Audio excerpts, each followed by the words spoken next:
आया है सो जाएगा। राजा रंग फकीर एक सिंहासन चढ़ चला, एक बंधे जात जंजीर।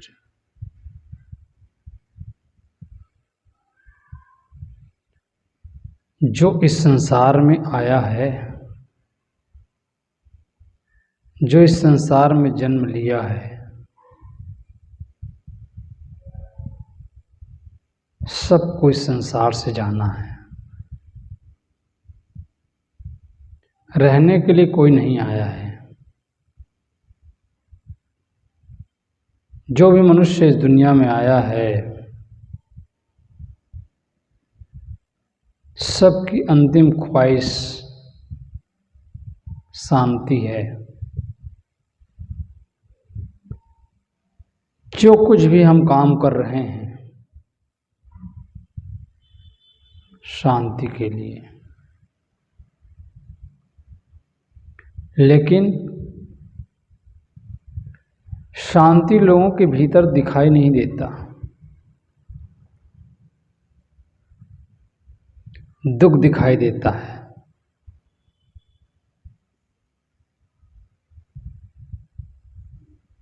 दुख में ही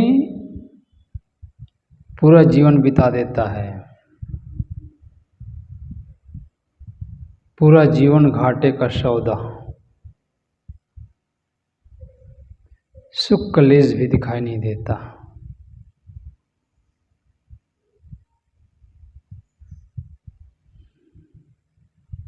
हर आदमी आज जल रहा है अशांति की अग्नि में।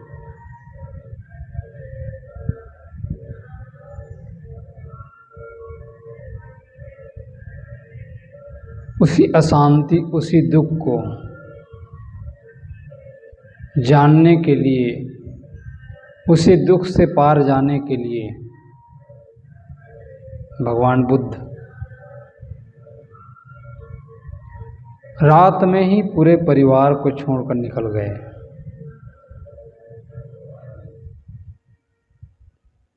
दुख है तो जीवन में उसका कारण भी होगा। आदमी जब तक प्रश्नों का उत्तर नहीं ढूंढेगा, हर आदमी के अंदर एक प्रश्न खड़ा होना चाहिए। लेकिन अफसोस की बात, उधर ध्यान जाता ही नहीं। लोगों का ध्यान भौतिक चीजों की ओर है।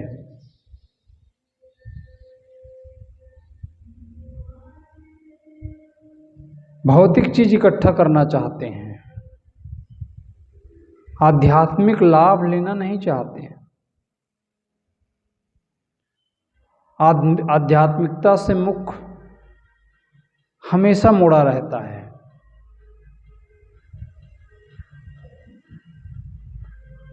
तो दुख में तो जाएगा ही, दुख तो मिलेगा ही। सदगुरु कबीर कहते हैं, आया है सो जाएगा। हम आप सब आए हैं तो हमको जाना पड़ेगा। 100 लोग आए हैं तो 100 लोगों को जाना पड़ेगा। ऐसा नहीं है कि 99 जाएगा, 1 रुक जाएगा। 100 में 100 को जाना ही पड़ेगा।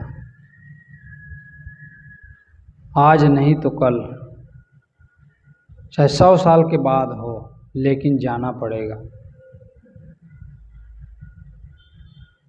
और काम करना ही पड़ेगा शांति का अंत में। इस जीवन में नहीं तो अगले में। कितना चक्कर काटोगे?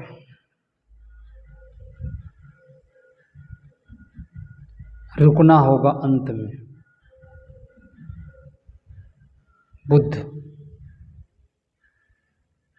जब उंगली माल के पास पहुंचे हैं, भगवान बुद्ध ने प्रश्न खड़ा कर दिया, मैं तो रुक गया, तुम कब रुकोगे? ध्यान की विधि क्या है? ध्यान की विधि रुक जाने की विधि है, चलने की विधि नहीं, रुक जाने की।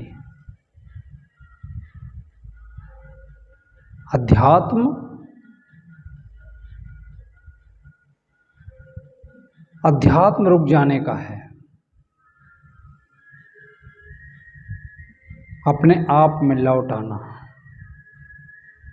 हम भूले हुए हैं, वो कहानी याद करें।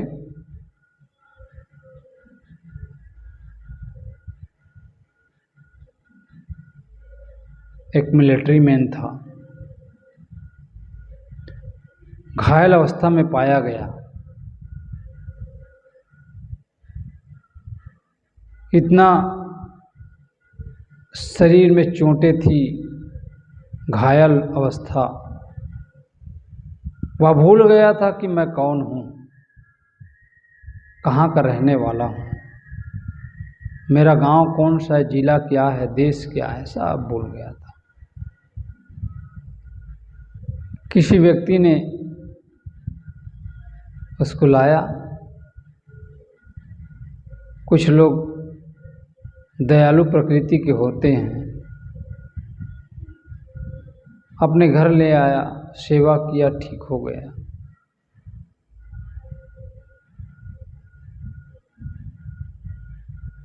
कोई व्यक्ति जा रहे थे, बहुत दिनों के बाद उस व्यक्ति को देखा, अरे ये तो हमारे परिवार का है।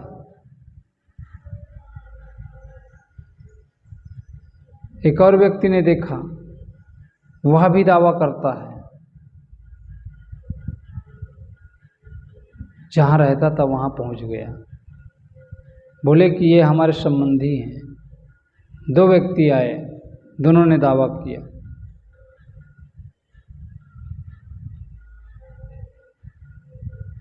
एक के घर ले जाया गया, वह तो पहचान नहीं पाया, लेकिन जो दूसरा था, अपने घर ले जा रहे थे,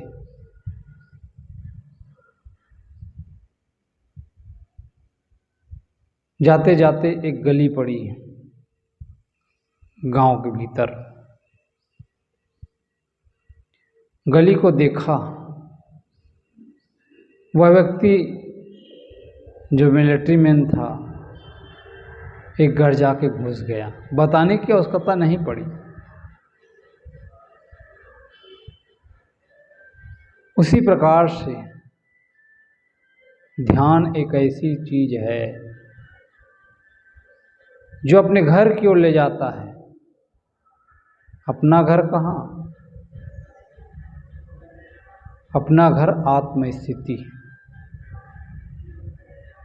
सत्संग में लौट आना ही, आत्मा में लौट आना ही स्वर्ग है। वही अपना घर। बंदे कर ले आप निवेरा। हे बंदे, हे बंधा हुआ जीव, तू अपने आप का निवेरा कर ले, अपने आप का छुटकारा कर ले।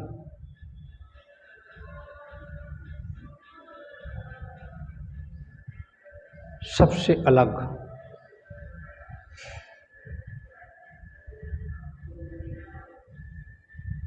अपने आप को सुलझा ले।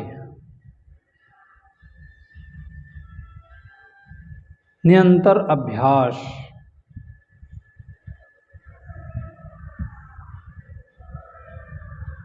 स्वर्ग की ओर जाना है, शांति की ओर जाना है, परमात्मा को उपलब्ध होना है, तो निरंतर ध्यान का अभ्यास करें।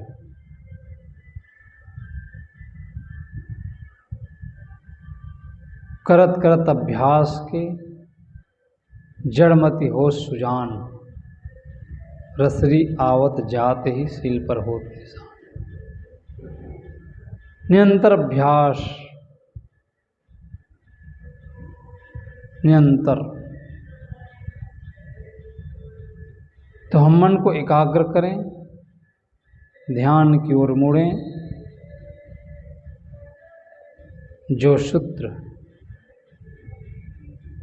संसार के महापुरुषों ने बताया, जिनकी आज हम आराधना करते हैं, पूजा करते हैं, अपने मन मंदिर में बसाए हुए हैं,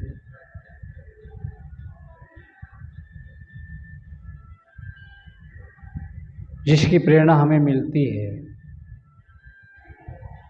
उसी ध्यान की ओर हम भी एक कदम आगे बढ़ाएं। लग जाएं, समय आ गया है शांति की ओर जाने का। सुख भीतर है, सुख बाहर नहीं।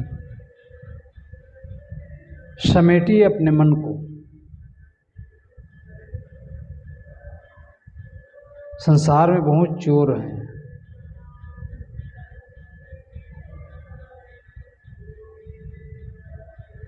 तुम्हारा धन लूट जाएगा, आत्म शांति चली जाएगी। इसलिए ध्यान में हम प्रविष्ट हों, भीतर शांति, गहरी शांति की अनुभूति करें। इसलिए आइए ध्यान की ओर हम लगें। निरंतर उठत बैठत कबहू न छूटे, ऐसी तारी लागी। उठते बैठते खाते पीते चलते, हर समय सावधान।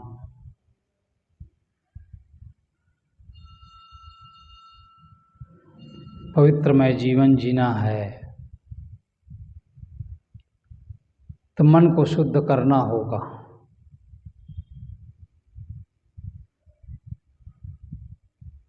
निरंतर अभ्यास करें ध्यान का। जिस क्षेत्र में आप उन्नति करना चाहते हो वह संभव। इसलिए ध्यान की ओर अग्रसर हों। थोड़ा हम ध्यान करें।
अज्ञानतिम्रान्धस्य ज्ञानाञ्जनशलाकया चक्षुरुन्मीलितं येन तस्मै सद्गुरुवे नमः।